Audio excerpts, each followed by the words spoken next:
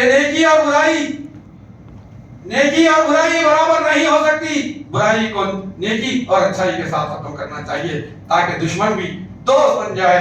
پھر حکم دیا گیا ہے کہ شیطان کے وسوسوں اور خیالات کو استعاذہ اعوذ باللہ من الشیطان الرجیم کے ذریعے دور کریں۔ پھر حکم دیا گیا ہے کہ سورج اور چاند اللہ کی مخلوق ہے، انہیں سجدہ کرنے کا کوئی فائدہ نہیں، سجدہ اللہ کی ذات کے لیے کرو جس نے سورج اور چاند کو پیدا کیا۔ پھر واضح کیا گیا ہے کہ باطل کی کوئی بھی طاقت قرآن مجید میں شک و شبہات پیدا نہیں کر سکتی۔ قیامت کب آئے گی اس کا علم صرف اللہ کے پاس ہے۔